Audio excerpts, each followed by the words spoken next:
What contractors need to know about IR35.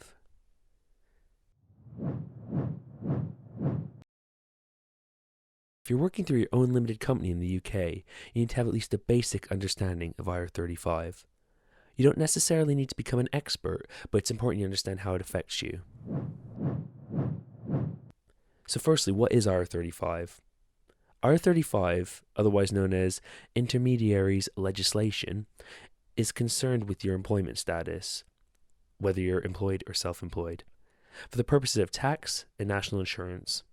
It's designed to prevent disguised employees obtaining a tax advantage by operating through a limited company. If you're caught by the legislation or inside IR35, you're treated as employed for tax purposes, which means you must pay PAYE tax and NICs on your contract rate.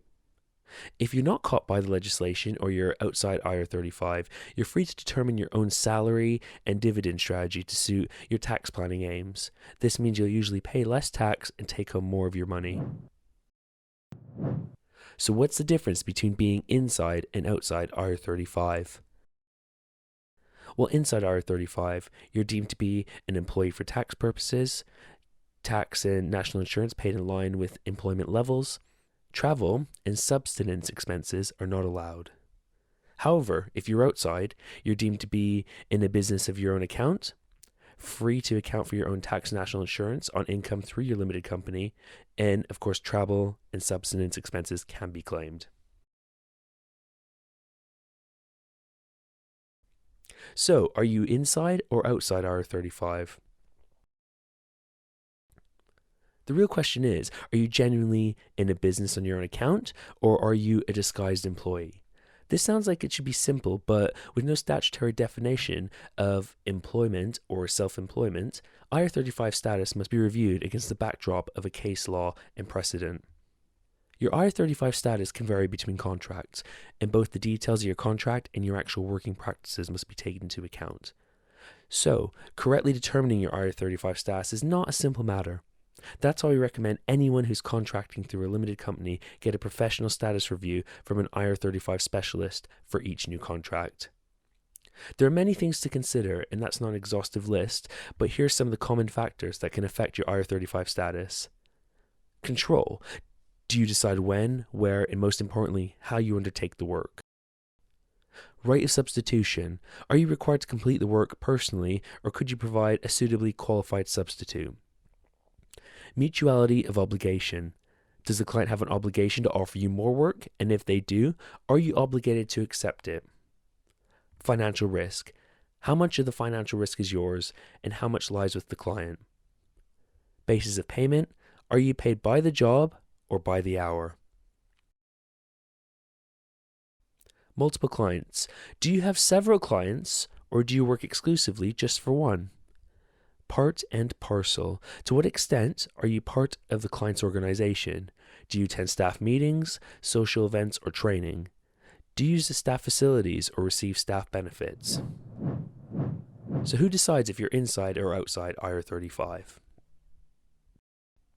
For the moment, this depends on whether you're working in the public or private sector.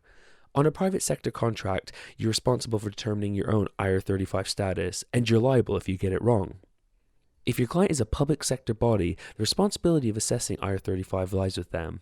If you're inside IR35, the fee payer, usually a recruitment agency, is responsible for making the correct deductions of PAYE tax and national insurance contributions. In either case, it's important you know what your correct status is and you understand why. Even if you're not making the decision yourself, we'd recommend you still get professional IR35 review and discuss your status with your client. Remember, they're not IR35 specialists, and they'll likely need input to help them come to the right decision. From April 2021, large and medium private sector companies will be responsible for determining the IR35 status of any contractors they engage, in the same way the public sector bodies are now.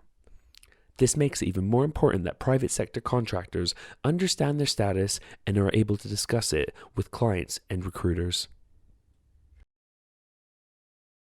HMRCs C EST Tool. In 2017, HMRC launched an online tool to help assess IR35 status. It was aimed at the public sector bodies who had just been made responsible for assessments, but it could be used by any and all stakeholders. Unfortunately, many believe it's not fit for purpose and has been widely criticized for ignoring some case law and giving inaccurate results.